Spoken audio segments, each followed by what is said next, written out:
Antes de mais, agradeço o convite, que foi dirigido, e eu depois convidei também a Cristina para me acompanhar, e devo dizer que devemos comemorar com alegria, com orgulho, o 25 de Abril. O 25 de Abril foi um acontecimento internacional de grande importância internacional, e que acaba por pertencer não só ao povo português, mas a todos nós. O 25 de Abril teve um impacto direto no fim do Império Colonial Português, na libertação desses povos, mas também teve uma incidência direta no fim do apartheid. O apartheid ainda resistiu durante algum tempo, mas não é por mero acaso que nesses dias também se vai comemorar 30 anos da libertação de Mandela e do fim do apartheid.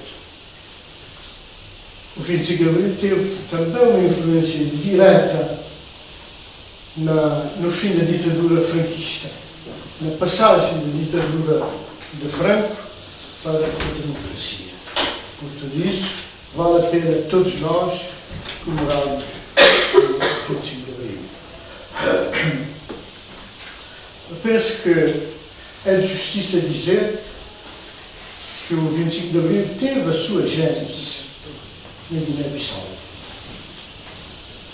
E, mais concretamente,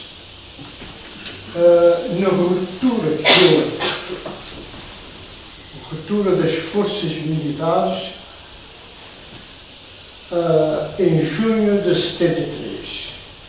Em junho de 73, com a queda de Guilherme, mais tarde a queda de Guiramã, no norte a queda do quartel de Copa, mas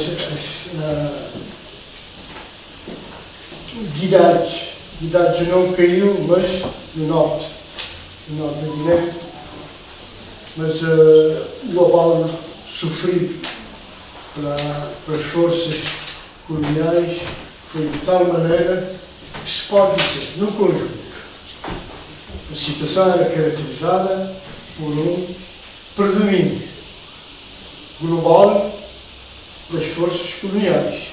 Tinham mais homens, tinham aviões, talvez tivessem, no conjunto, globalmente, mais equipamento de artilharia. Mas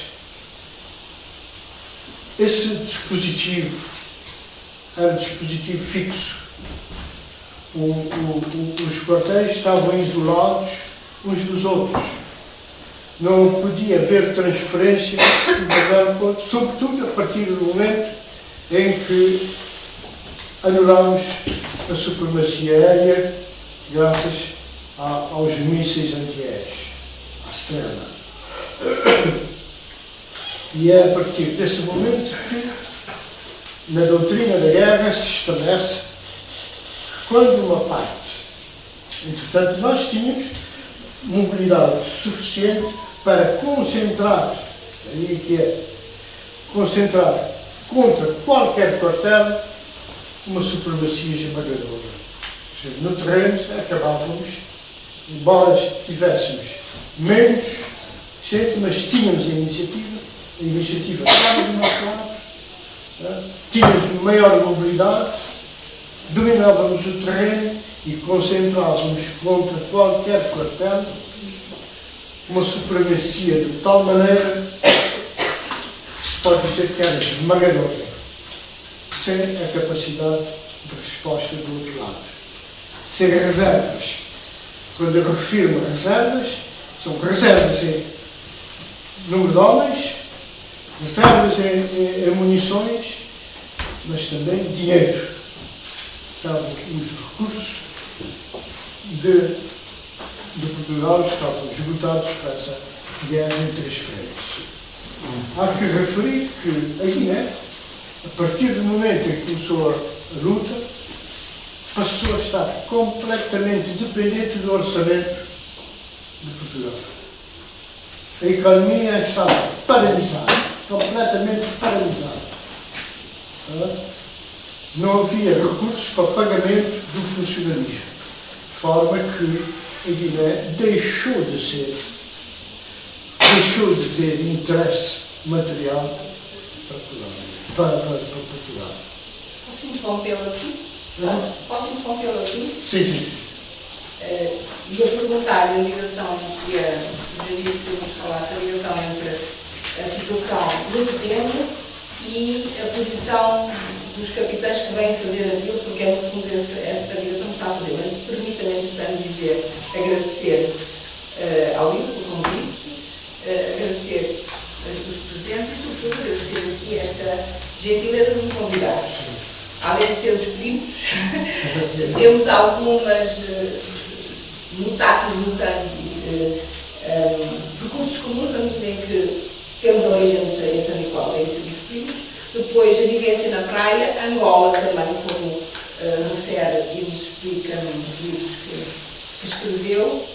Mas, sobretudo, eu volto ao seu livro Dos Tempos da Minha Infância, onde nos explica também a sua motivação para a luta, ligada à fome, claramente. Não é?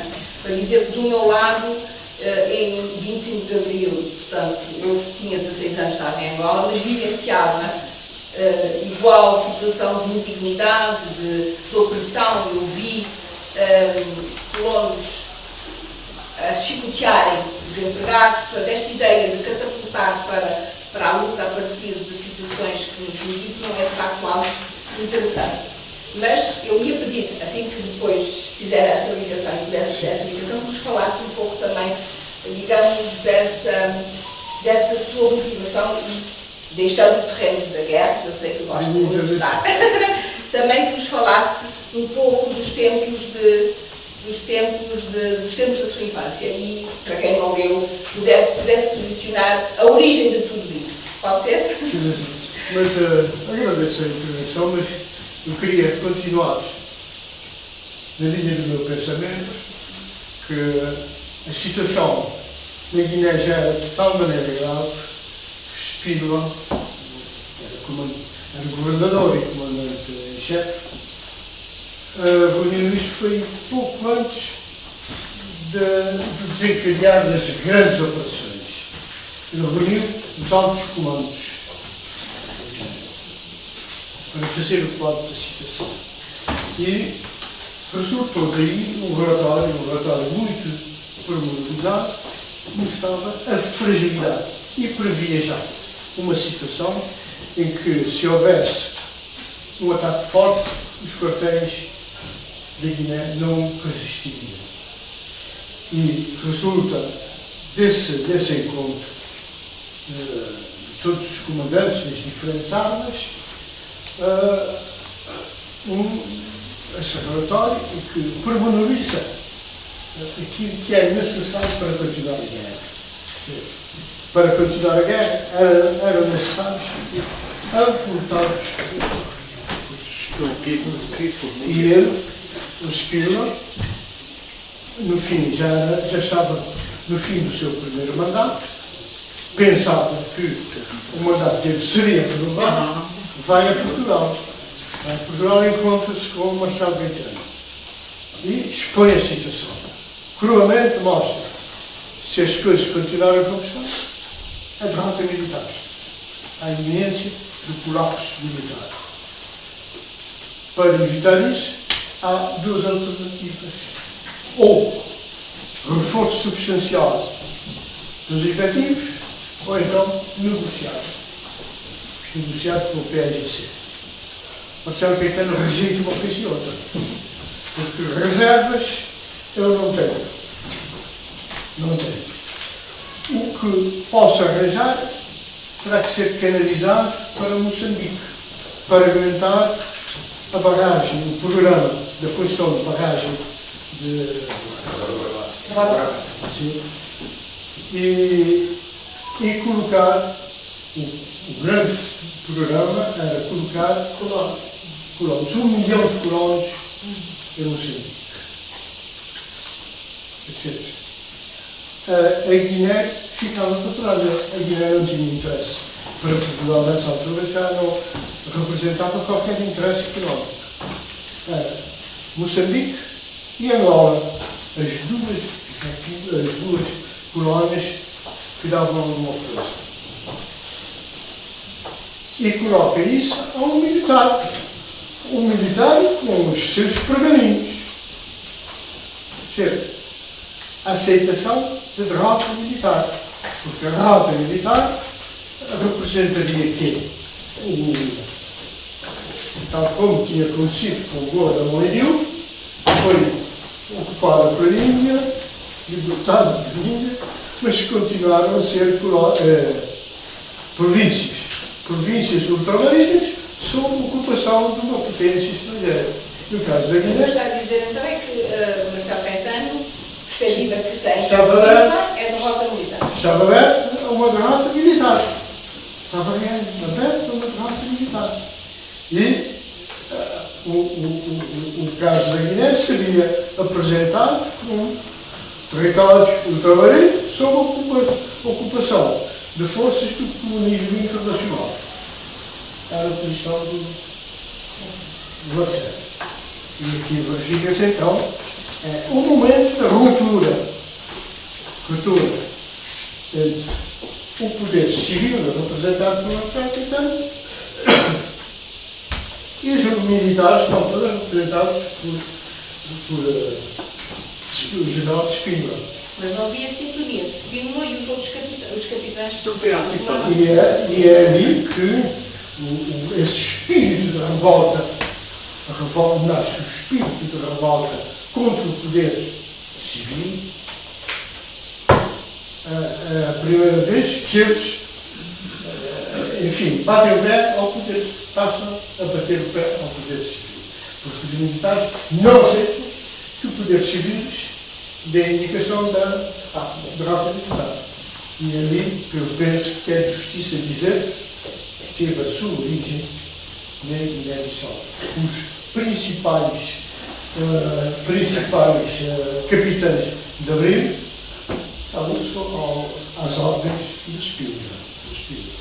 E porque a situação, quando estava mais ou menos controlada, pelo menos parecia que era, em Angola e em Moçambique, que eram as colónias ricas que representavam alguma coisa para o colonialismo. A Guiné não representava nada. E Cabo Verde também nada. Há as duas questões, mas eu vou dizer, é muito difícil não ouvir, é difícil conversar consigo, que é dizer ouvindo porque tenho tanta coisa para dizer de forma tão interessante, que é difícil. Eu disse que quando dizem conversar consigo, é sobretudo ouvi-lo, porque o que diz é tão interessante que é complicado as estarem.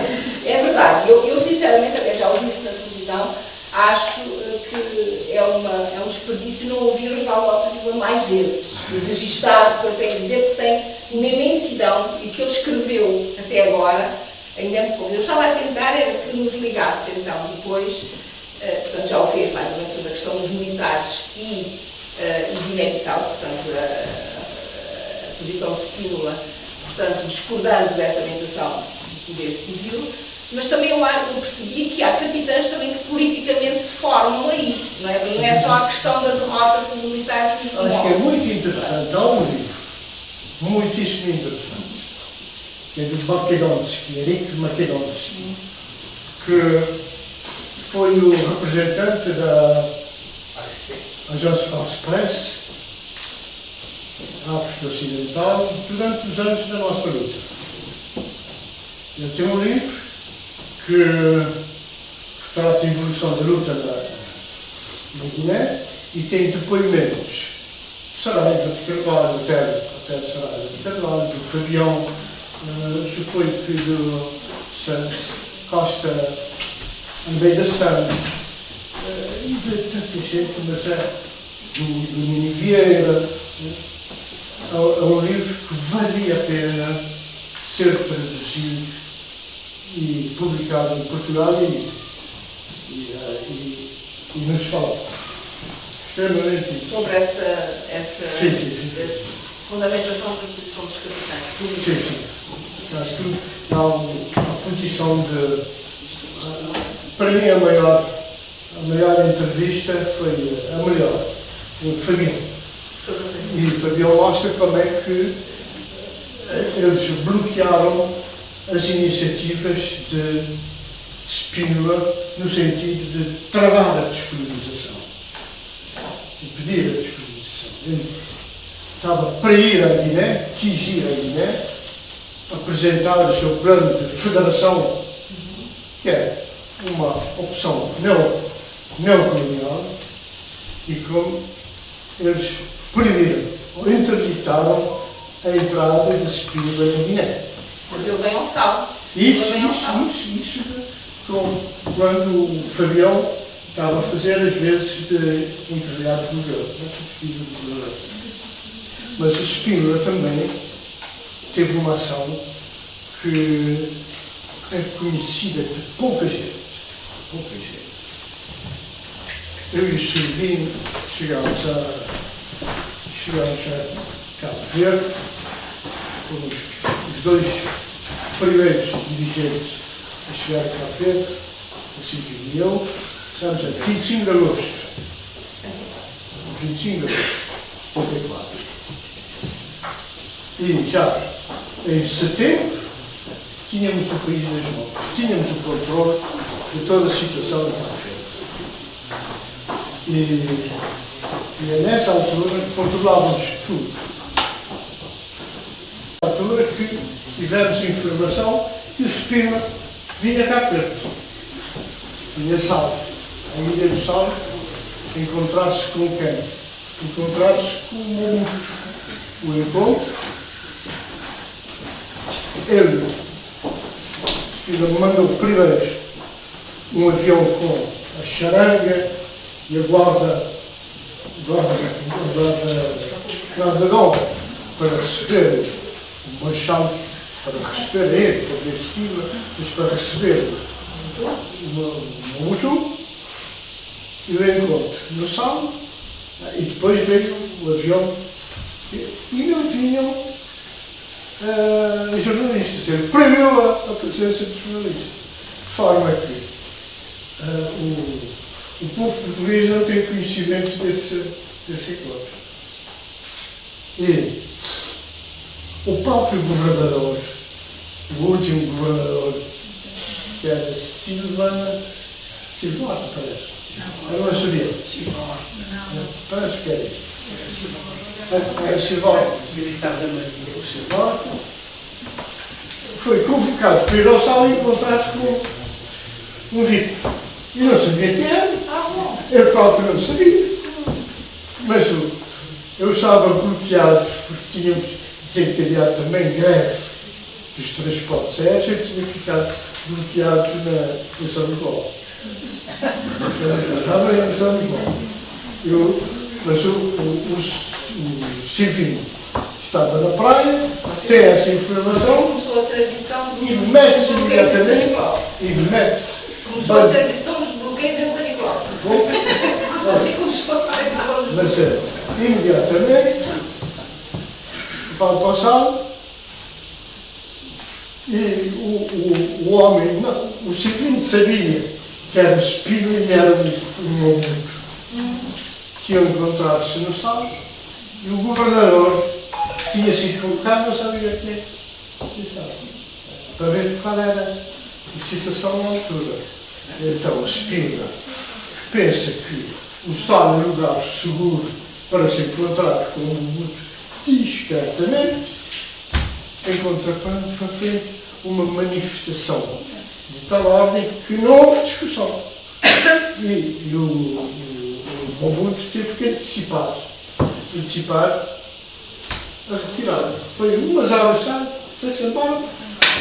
Isso foi um dos grandes fracassos da Spínola.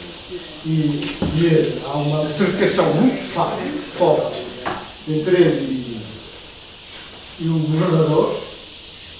Eles chamam os nomes que eu não vou repetir aqui ao governador, e o governador dá-lhe um lenço, e ele pega o lenço. Para que esse lenço? É para limpar a boca. Por causa dos nomes. Mas bem, E ele é destituído imediatamente. É nessa altura que ele designa como governador Sérgio Fonseca, que vem pensando que ia cumprir o programa do Supremo. mas veja, comandante, das conversas que eu comigo, você, a propósito desta, eu acho que é um período que não está documentado, pelo menos falado, Não está. que é de quando chegam os primeiros dirigentes, que é o Osvaldo Alves da Silva e o Silvio da Luz, e as negociações. E pelo que eu percebi, vocês conseguem ter para já o apoio da administração, dos lugares tenentes da administração, não é? Você disse-me, por exemplo, que o João Maximiano estava no sal e tinha ordem para prender. Sim. Não, quando eu e o Silvio viemos estava. Mas depois, já com Sérgio, como governador, me dá ordens para prender a mim ou o Silvio. A mim ou o Silvio. Hoje, a grande confrontação do Sal. Prender a mim ou o Silvio. Ordens recebidas do Silvio. Para prender a mim e ao Silvio. Porque eu tinha convocado o Silvio. Mandou convocar o Silvio e o Silvio respondeu que não respondia à convocatória dos jornalistas. Foi isso. Bom, mas há ordem para a minha prisão, e na prisão do Silvio, e estivemos na clandestinidade, estivemos escondidos durante uns dias na Somada. E saímos dali com a queda do Espírito. Estávamos sempre a seguir a cara, Espírito cai e saímos só. Vocês mandavam de facto, quer dizer, tinham a administração convosco, pelo que eu percebi, que era uma questão interessante, e que aquele episódio de... Eu acho que há algo que distinguiu Cabo Verde de tudo o resto, de todas as outras colónias. Era a única colónia que tinha administração própria. Era a única que tinha administração própria. Estava o governador, depois tinha alguns diretores, poucos, metropolitanos, mas o resto da administração era toda Cabo Verde. E essa administração aderiu à luta. Não que fossem todos PAIGC, não. Mas aderiram, aceitaram o comando do PAIGC para conduzir o país à independência. Nas outras colónias isso não aconteceu. Não tinham, depois da saída, digamos,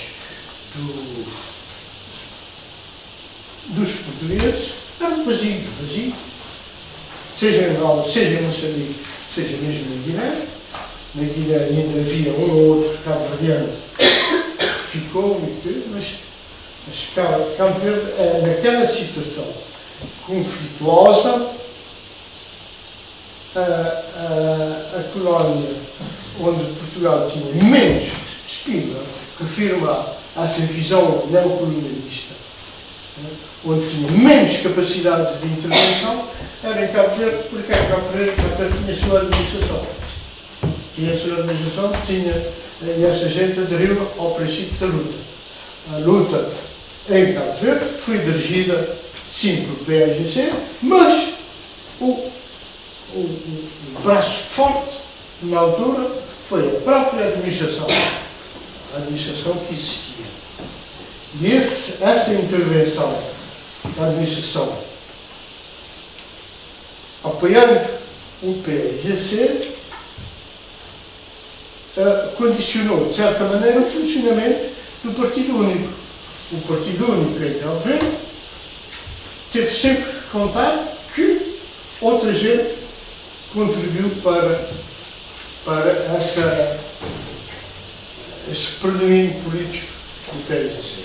Foi um Partido Único que teve sempre em conta o princípio do Estado de Direito. Enquanto que nas outras colónias o chefe podia mandar ignorando os regulamentos e as leis, fazia em cada momento novas leis em Cabo Verde. Isso não era possível, porque havia sempre o enquadramento necessário da lei. A lei podia estar errada, como no regime salazarista. As leis salazaristas podiam estar erradas. Podiam ser, diga-se o que quiser, de ditadura até, mas cumpria-se a lei. Um ministro não podia ultrapassar o que estava na lei e dar ordens.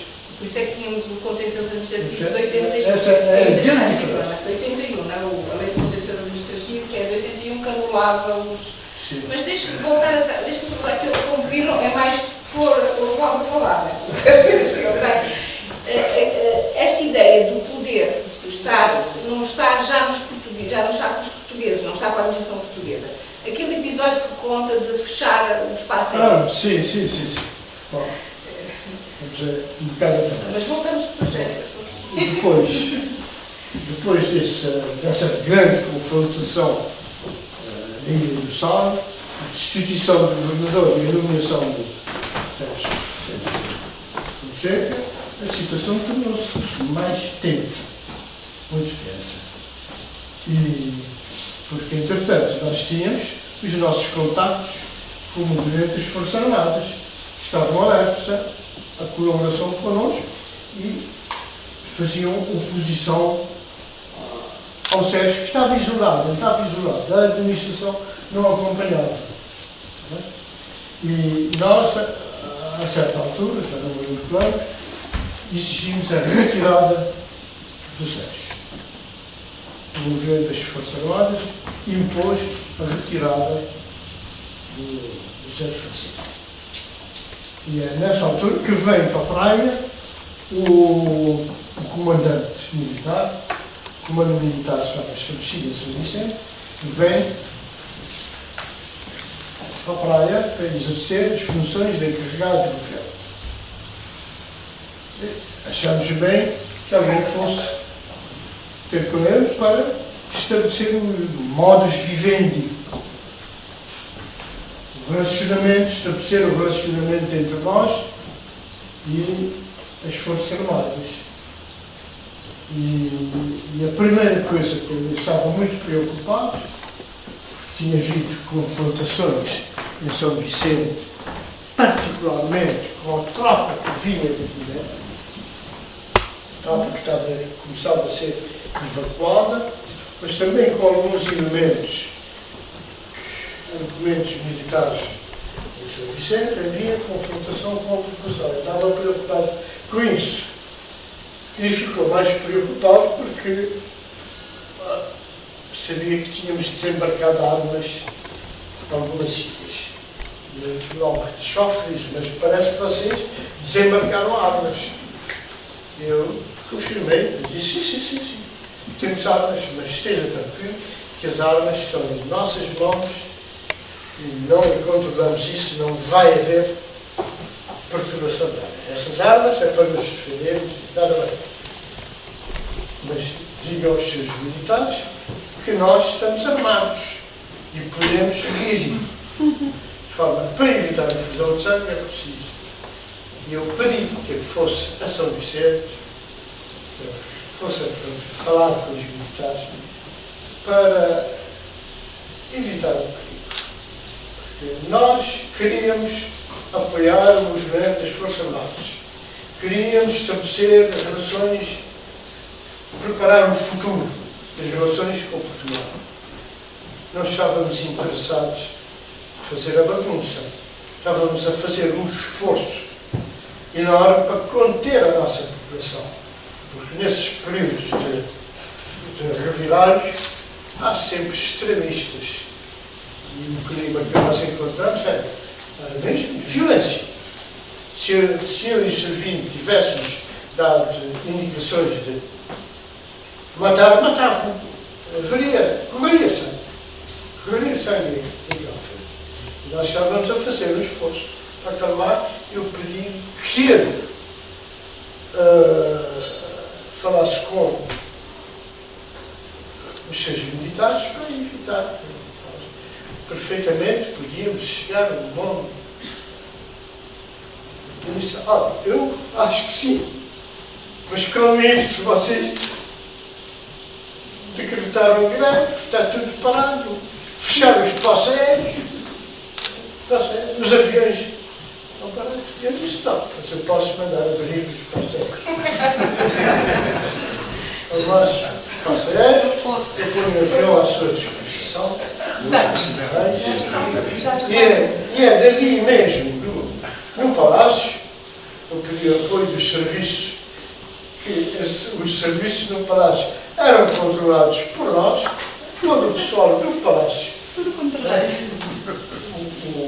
O pessoal cabo-verdiano estava todo alinhado com o PSC.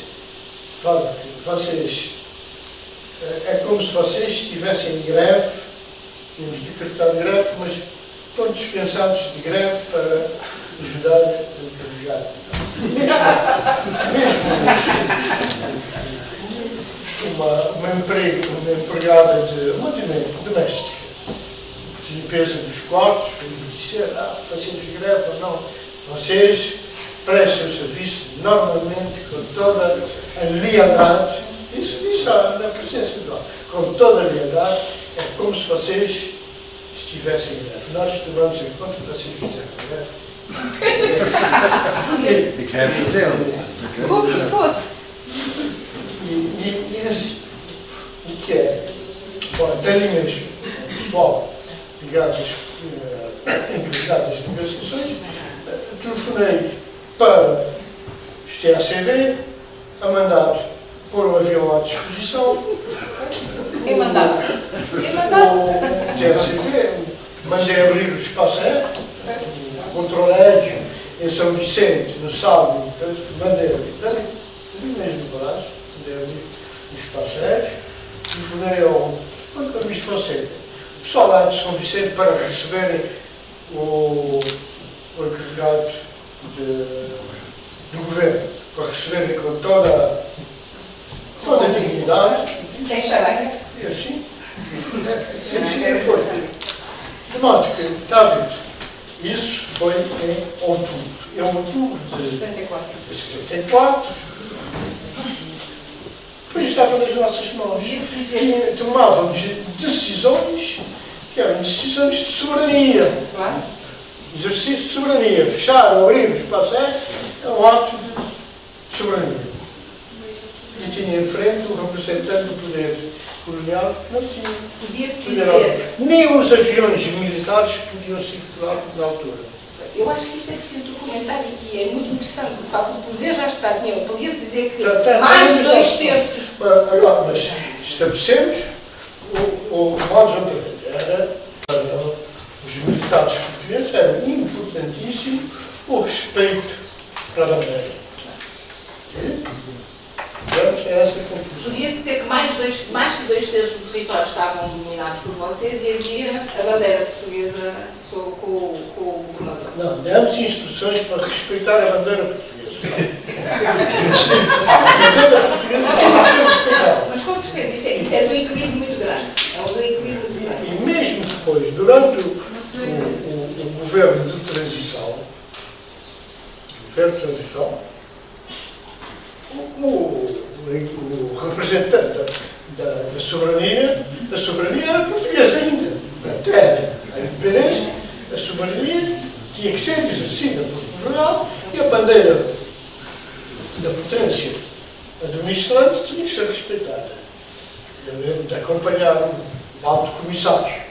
O alto comissário pedia-me sempre que eu acompanhasse quando iria para o interior, queria ter sempre a minha presença, porque era confortável.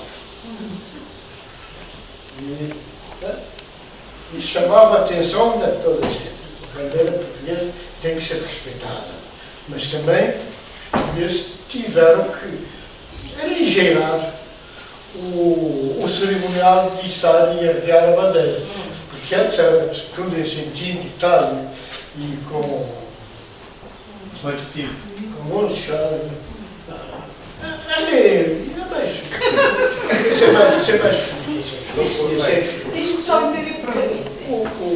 queria voltar à questão da administração, mas termino. Da administração, aquela mas ia terminar isso, não? Não. Tem imensa coisa para contar, a gente não consegue. É assim, a questão da administração acho interessante, essa questão do papel da administração. E eu faço para o disco, porque uma vez perguntei, mas porquê que se faz, nomeadamente, mas porquê que Guiné-Bissau, nessa matéria, funcionou diferente do Cabo Verde? Bom, naturalmente, é questão da instrução, dos quadros do capital humano, mas a da atitude dizia que, bom, uns quantos de nós lutamos pela libertação, enquanto que outros terão lutado pelo poder, não é? Mas mais do que isso, há esta questão da administração que faz a diferença. Como diz, eu, por exemplo, tive a experiência de Timor-Leste, onde os quadros, quando a gente chega lá em Timor-Leste, não há uma camada, digamos, de administração capaz, não há. Os indonésios eliminaram, suprimiram, massacraram, mataram. Não há administração. Ali, com capacidade de gerir, e havia. Vai-se à Guiné-Bissau, não havia administração, Cabo Verde, em Timor-Leste. Não, mas diziam que havia, os que haviam em termos de mais capacidade foram eliminados. Bom, tu sabes mais. Bom, o que é certo é que a administração estava, de facto, vaziada. Guiné-Bissau a mesma coisa. Moçambique, Angola terão sido afugentados. Então, esta questão da administração aqui, o facto de se ter, não só de ser aproveitado, mas também de se ter.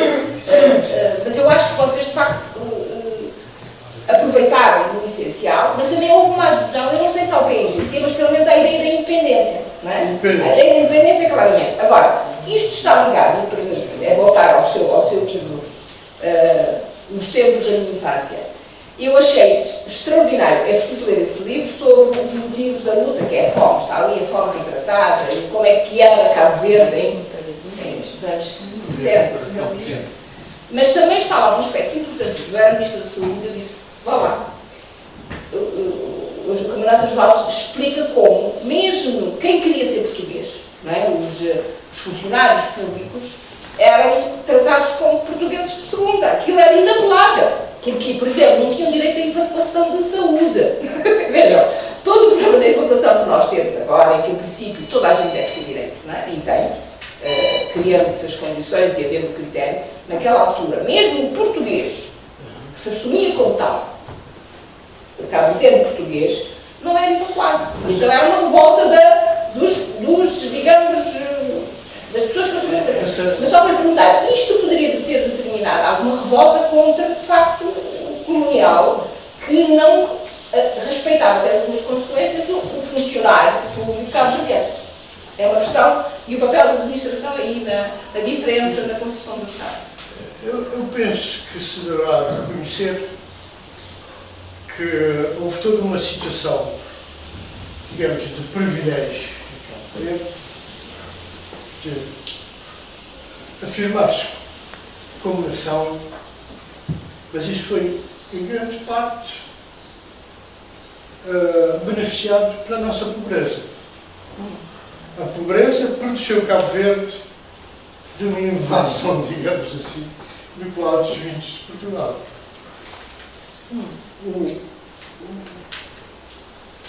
O jovem português que terminou não tem emprego em Portugal, procurava o quê? Procurava um bala Moçambique. Poucos iam bem, né? Mas para cá foi ninguém que ia ver. Não, era uma colónia pobre. Mas indo um pouco mais atrás na história, temos que ver o governo de Fontes Pereira de Melo. João Fontes Pereira de Melo. Teve 2 mandatos. Estabeleceu-se na Brava. A capital, durante todo o seu tempo, a capital de Cabo Verde foi Brava e não saía de lá. Tinha sua política. E a primeira intelectualidade de Cabo Verde é estabelecida na Brava. E é nesse período que aparecem o Jean Tavares, o Sena Barcelos e mais outros. E é por lá que entra a família Dantas, a família Medina, a família... várias famílias, gente que Dantas, Muniz, formou o princípio de uma administração culta própria de Cabo Verde. O braço direito de João Fontes Pereira da Mel era o irmão, o filho, António Fontes Pereira da Mel, casado com uma bravense, que se casou com uma bravense, e que era um homem ligado a Cabo Verde, que veio a ser um grande dirigente, como sabe.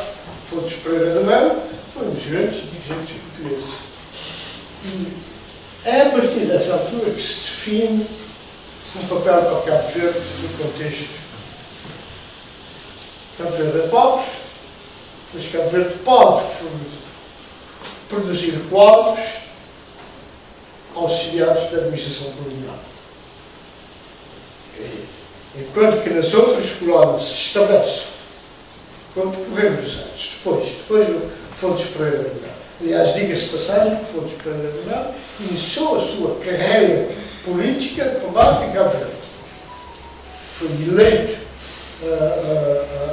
deputado por Cabo Verde e defendeu os interesses de Cabo Verde. Mas, o que eu estava a dizer? A formação da administração. Sim.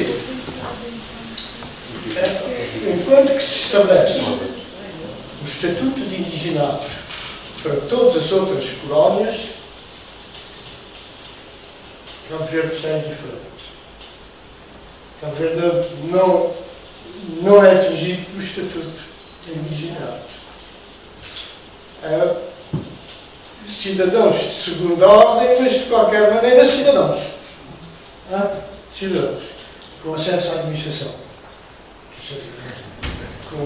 Pensava-se, julgava-se que a partir de Cabo Verde podia-se ter auxiliares de grande interesse em Angola e Moçambique. E até há que dizer que durante muito tempo a Guiné foi semicolónia de Cabo Verde, porque era o governo geral de Cabo Verde e da Guiné. A Guiné sofreu essa situação. Foi uma situação deprimente para a Guiné e que atrasou mais a Guiné. A Guiné era administrada a partir de Cabo Verde, com um barco que ia de 6 em 6 meses, não havia. E só quando havia qualquer confrontação, lá ia a tropa a partir de Cabo Verde. O Cabo Verde e a Guiné eram tidos como mandava-se para aqui os deportados.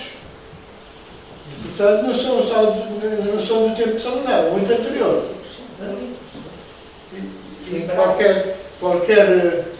O século XIX foi um século de muitas revoltas, muitas rebeliões, muita confusão em Portugal. Cada vez mandavam-se uns instantes para Cabo Verde. O governador de Cabo Verde, que não tinha como ocupar essa gente, mandava-os para Guiné. Era a maneira, eram despejados para aqui dentro. E, de certa maneira, criou no espírito guinense uma certa reserva em relação aos que vêm de Cabo Verde, que normalmente não eram cabo-verdianos, mas iam de Cabo Verde. E isso acontece até o 1830 e tal, quando há o célebre massacre de Bolor, quando há um desentendimento entre Flux e as tropas de manutenção da ordem e de Cabo Verde, que nem eram todos cabo-verdianos. Um ou outro era cabo-verdiano, e esse contingente é massacrado. E é a partir daí que há a separação. Que o Cabo Verde fica com o seu governo e a Guiné põe-se um novo governo, um governo próprio da Guiné. E é toda a engrenagem que conduz a que Cabo Verde não fosse atingido o estatuto de indígena. O indígena não tinha acesso ao ensino. Eu tenho essa experiência. O indígena não tinha acesso aos tribunais. O indígena não tinha acesso aos serviços de saúde. Nada. Era, não era atingido, não era considerado cidadão e pronto. Deixe-me dizer da minha experiência aí. Eu faço o liceu em Angola. Né? Eu faço o liceu o 25 de Abril e apanho-me em Angola, e o último ano de liceu, pronto, o 7º ano na altura, já fui depois do 25 de Abril. Nessa altura, entusiasticamente, começamos a aprender a história de Angola, começamos a conhecer a literatura angolana. Nessa altura eu conheço António Jacinto, conheço os poemas diretos da Cruz. Acabei por saber que são duas professoras que ficaram em Angola como grandes precursoras de uma reforma do ensino, que já me esqueci o nome agora, mas tivesse sorte. Mas também nessa altura revelou-se para mim, eu estava num liceu que era o liceu feminino, e colegas, e tinha muito poucos colegas angolanos. Eu vejo que a embaixadora angolana está cá, que isso um dia ela poderá confirmar isso. Eu vinha saber porque é que havia poucas alunas angolanas naquele liceu, que depois virou misto. Dizia-me a minha colega, uma das colegas angolanas, que por causa do estatuto de indigenato tinham que provar, portanto, que eram civilizados para entrar no liceu, na escola. E para isso iam inspectores a casa, para poder. Isso é bom para os jovens saberem como é que funcionou esse sistema. Portanto, para provar que sequer tinham que ter cama, talheres e mesa, não é? E ela dizia, mas Cristina, nós não tínhamos dinheiro para comprar. E então a solidariedade funcionava, era entre as famílias, emprestavam-se camas, mesas e talheres, para quando o inspetor fosse lá, o inspetor escolar, poder autorizar acesso à educação. Eu vivi isso. Portanto, para ver de facto que o estatuto era de facto a indignificação e era de facto este tipo de dimensão que existia e que de facto levou as pessoas a lutar contra isso. Não é? E se me permite, vamos voltar então às suas motivações para a luta e também um bocadinho, se tivermos tempo, sobre a União Soviética e essa parte. Mas por agora, para os jovens que estão cá. Mas eu tinha que ser algo ainda mais. Bom, voltando ao Fontes Pereira de Melo. É como Fontes Pereira de Melo. A primeira iniciativa no sentido de criação de ensino secundário. O ensino secundário em Cabo Verde foi criado na Brava, na ilha. Na Brava. Sim. O primeiro Instituto do ensino secundário. Depois, a ilha era pequena, muito pequena, não tinha, mas estava a manter. E depois da Brava, tenta-se transferir para a praia, não resultou, e depois dessa que vai para São João. E é aberto o seminário de São João, que não tinha muita vocação para produzir padres. Ou seja, os padres, os que frequentavam o seminário não tinham vocação para continuar como padres. Então, passa a ser seminário liceu.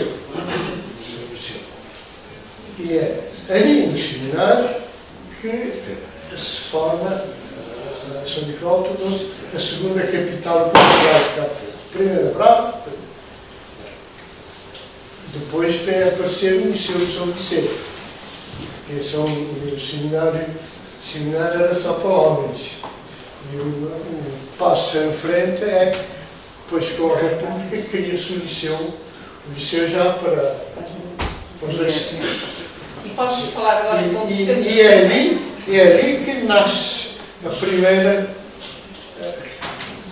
começa-se a formar a tal administração cabo-verdiana, que também fornece elementos para a organização das outras colónias.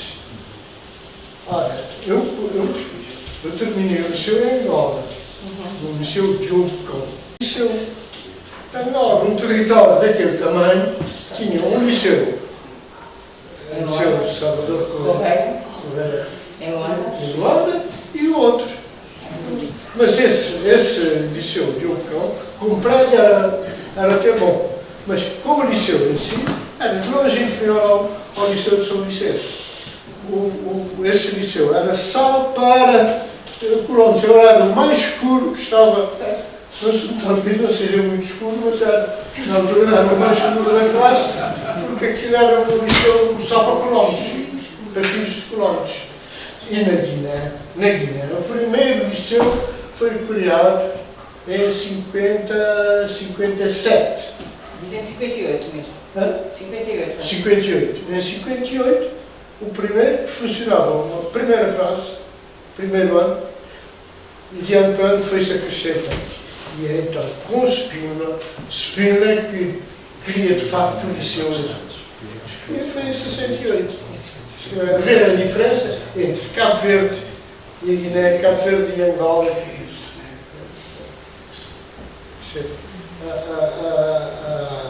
A pobreza de Cabo Verde, de certa maneira, deu orientação para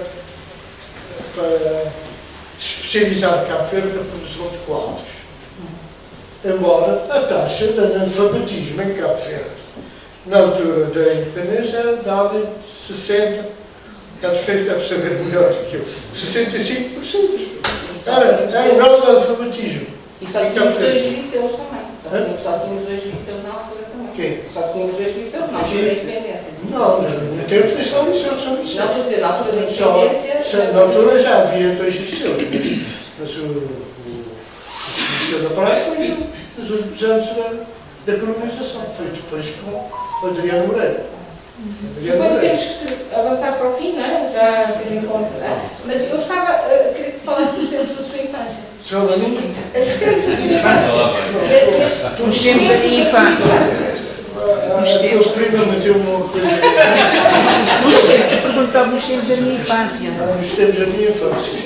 Bom, os tempos da minha infância é uma tentativa de retrato do que era Cabo Verde nos anos 40, os anos da fome. Não é, muitos pensam que é um livro sobre a praia, não é a praia. É Cabo Verde, visto por uma criança a partir da praia. Escrevo ali como é que sobrevivia, como é que era a sobrevivência nos tempos de fome. A fome foi, eu vi a fome. Tenho uma página em que descrevo o que era aquilo ali no Pelourinho, no mercado, naquela rueta a norte de Travessas de Herculano. Claro que as pessoas morriam, iam passar a noite lá e no dia seguinte era recolher cadáveres. Eu fui a recolher de cadáveres todos os dias, recolhia-se cadáveres, gente que ia morrer. E às 6 horas tinham que evacuar o sítio para dar uma aparência de normalidade. E dizia-se descaradamente: você vai procurar outro sítio onde morrer. Podia morrer ali, já. Eu morrer. Bom, e nesse livro também há alguns conflitos entre o governador, o bispo. Tudo isso parece-me interessante, mostrar que havia várias esferas de poder e havia disputa de poder entre o Sr. Bispo, muito reacionário, o Bispo, o governador, o governador. Diga-se de passagem que Cabo Verde teve governadores que gostavam do país, tinham pena do país, eles não podiam fazer nada. Um deles era o Gomes, o João de Figueiredo. Queria fazer, não tinha pode. A gente morria. A gente morria por isso, não tinha. governo capitalista não dava ajuda nenhuma. Por isso, não havia perspectivas, Cabo Verde não tinha perspectiva nenhuma. Faltam-nos mais livros, não é? Depois, porque nos tempos da minha infância acaba antes de ir para Angola. Eu estava a preparar um experimento, certamente. Tenho alguma coisa escrita, talvez venha a publicar, mas não sei, preciso de mais algum tempo. Então, quando vier, tenho outro livro, Crónicas Soviéticas, a meu ver, é uma contribuição para ver como era o relacionamento com a União Soviética. A União Soviética não tinha uma política africana. Não tinha. Acho que não tinha. Apoiava os movimentos de libertação nacional, não se interessava muito, não gostava muito das declarações ideológicas, não gostava. Cabral tinha muito mais aceitação por parte dos soviéticos do que alguém que chegava ali e começava a falar do marxismo-leninismo, isso metia-lhes muita confusão. E enfim. Mas Salazar, Cabral era um homem altamente respeitado na União Soviética, porque afirmava-se que a independência, veja-se o conflito que havia entre a Roménia, de Ceausescu, e a União Soviética, mas o Cabral fazia questão de visitar a União Soviética, ter discussões com ela, depois despedia-se e ia para a Roménia e era recebido com toda. Deixa-me só dizer à audiência que há aqui Crónicas Soviéticas, é o segundo livro de Osvaldo Lopes da Silva, que dá conta. Osvaldo Lopes da Silva sai, portanto, de Cabo Verde, faz o liceu em Angola e depois vai para Portugal estudar. Em 61 foge com, portanto, os combatentes, que fizeram a luta, os jovens que, portanto, demandam a luta, não é? Portanto, com Lili Cabral, mas é enviado para a União Soviética fazer economia. Portanto, ele passa ele faz, portanto, e há um percurso enorme na União Soviética, porque pelo menos portanto, 61 até 69, regressa a Conakry. Eu quero dizer que há uma questão, isso fica para outras conversas depois, mas ele diz que não fica muito tempo em Conakry, portanto, de facto, vai para o leste, vai a certa altura para a frente do leste, mas é dos combatentes e dos dirigentes que a nossa geração explicou que afinal o Guiné-Conakry e todo o mesmo não era assim tão romantizado como nós pensávamos, porque tínhamos só essa ideia, isto é apenas uma parte, esta ideia de que esses conflitos que depois levaram eventualmente, também estão na base do assassinato de Cabral, já se sentia naquela altura e dizia há dias alguém que está ligado até à libertação dos presos da Guiné, portanto, do Tarrafal, que são enviados para... E nesse grupo havia muitos colaboracionistas, aparentemente, se eu bem entendi. Mas o que é certo é que ele fica pouco tempo em Conakry, vai para... Mas volta depois para a União Soviética, para formações de comando naval. Não é? Portanto, então, ele passa cerca de 12 a 13 anos mergulhado na União Soviética com todas as evoluções, não é? Quando apanha os jovens. E a questão qual é? Deixa-me só pôr a questão. Primeiro estive como estudante. Sim. Depois fiz várias certificações de formação militar. Um grupo. Sim. Integrei o grupo de Cuba. 65. O grupo de Cuba, que tinha feito já uma preparação em Cuba, em princípio era para desembarcar em Cabo Verde, e chegou-se que a conclusão que seria um suicídio, desembarque em Cabo Verde. Então, esse grupo é enviado para a União Soviética e eu passo a integrar o grupo. Fizemos uma formação de artilharia. Essa é a primeira. Tempos depois, regresso, já com formação de artilharia, comandante de artilharia, mas já com uma especialização em míssil Greit, a Katyusha. Para receber isso. Mais tarde fui à formação de marinha. 2 anos de formação de marinha. 2 anos de marinha. E nessa altura, esse grupo de Cuba, tal grupo, Silvinho, Pedro Pires.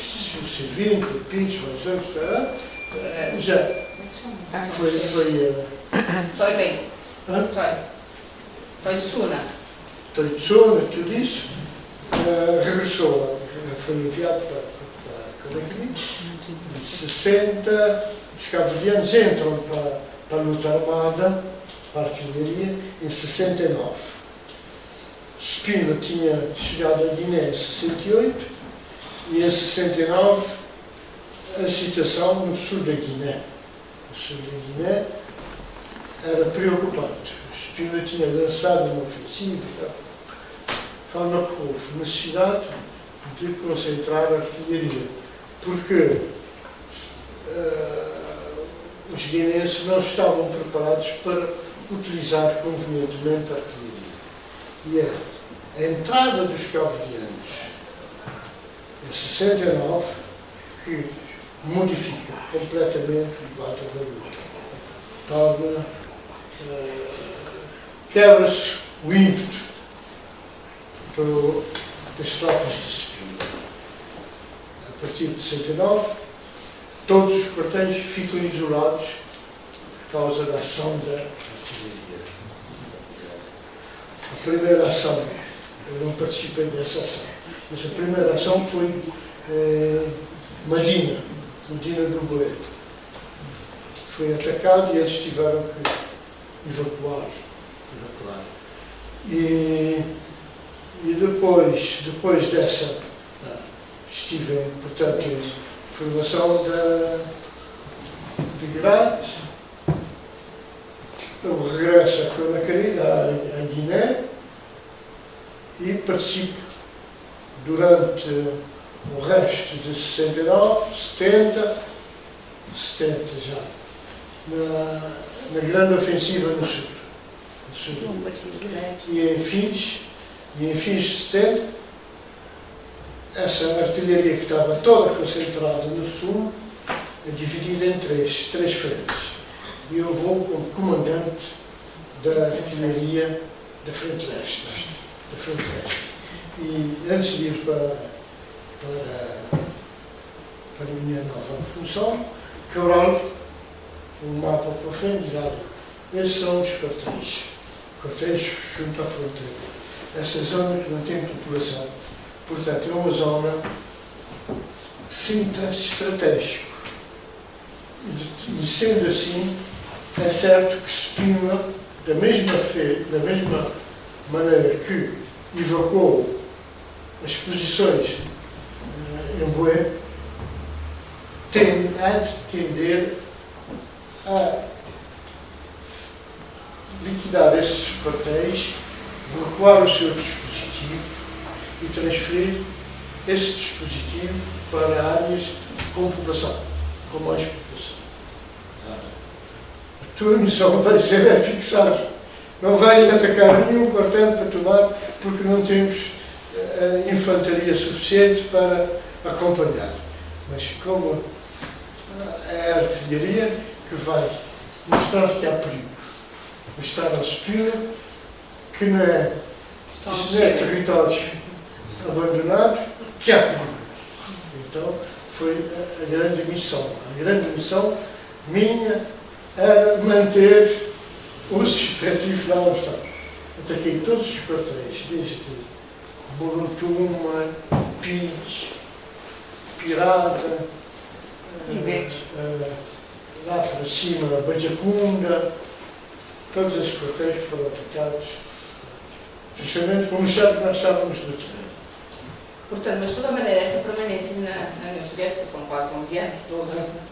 Estávamos a falar das minhas idas à União Soviética. Mas eu vou-lhe pôr uma questão. É depois dessa que eu vou para a Marinha.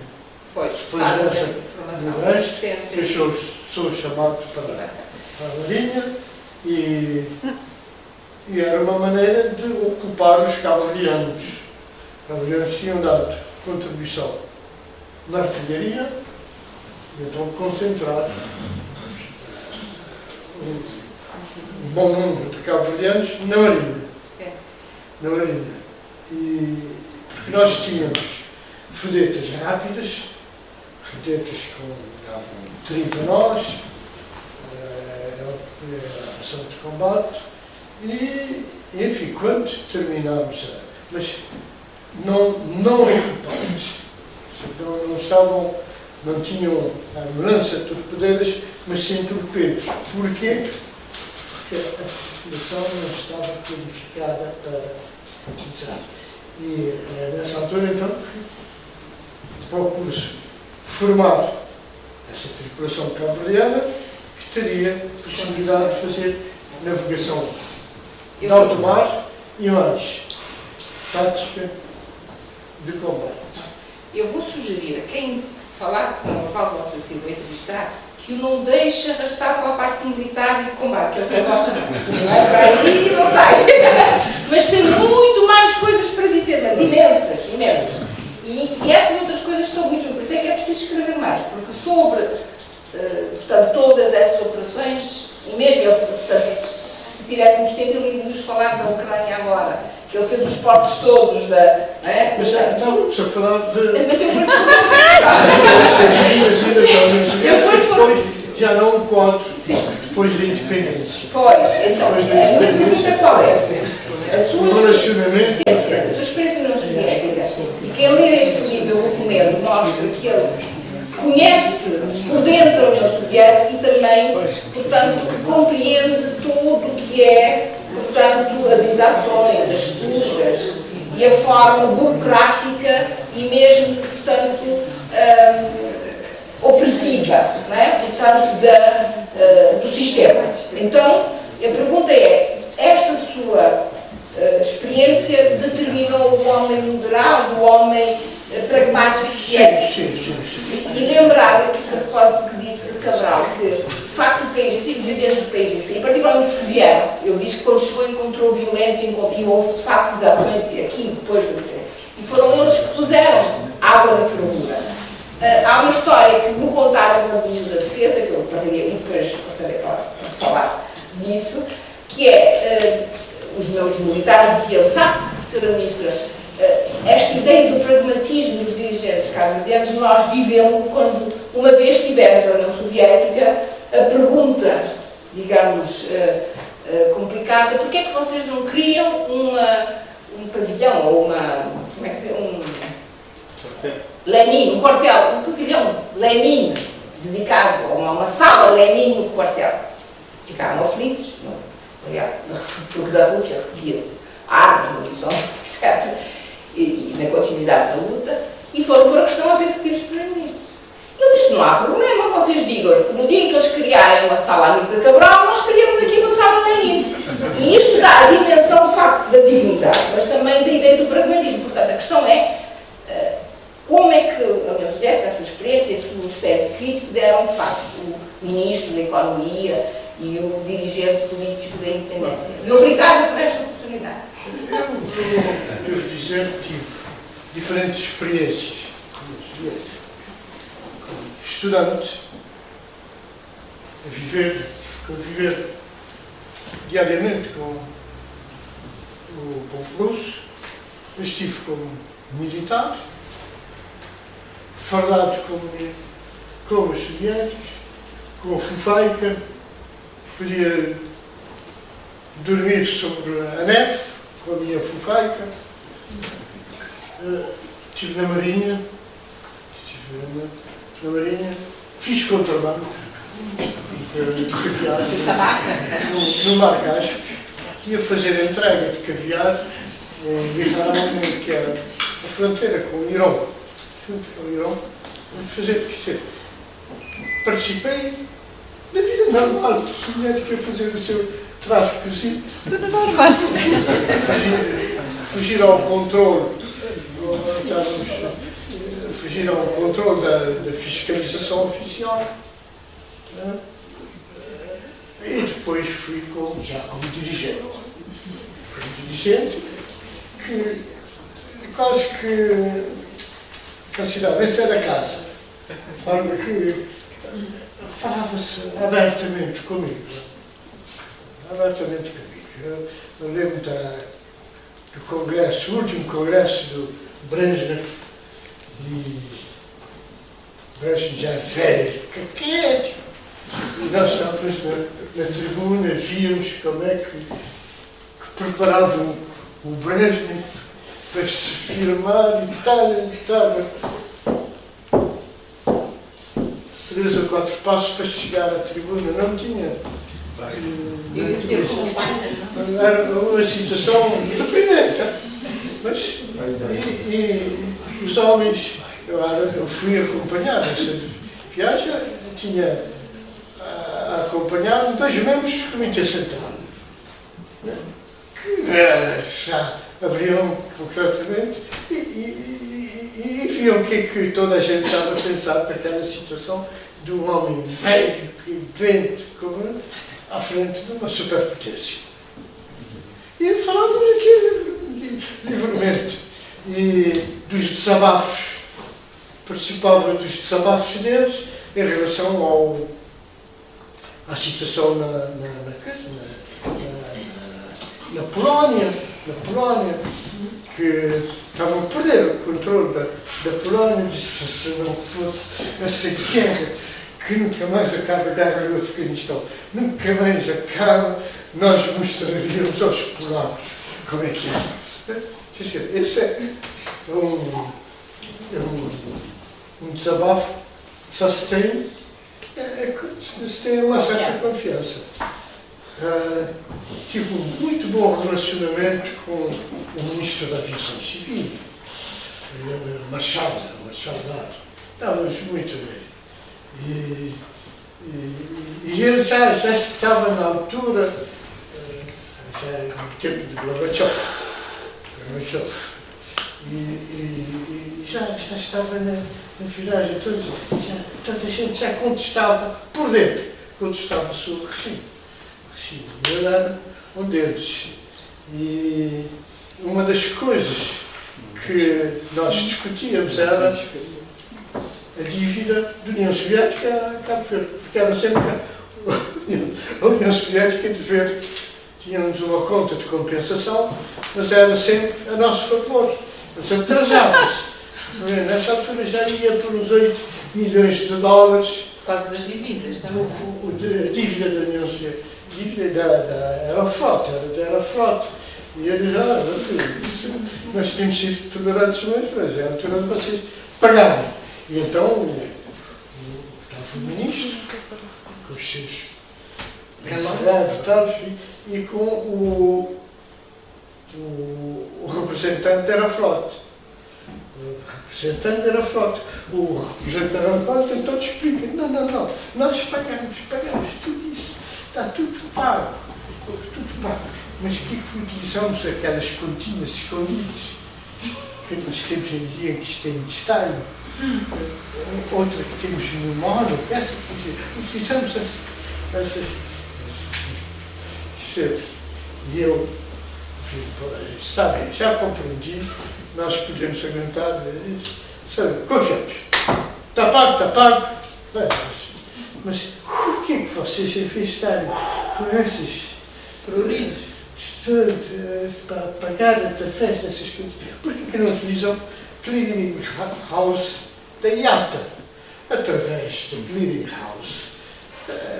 Uma companhia como TSV, que é uma coisita de nada em relação à Aeroflot, faz todos os seus pagamentos internacionais, é muito mais simples, muito mais moderno.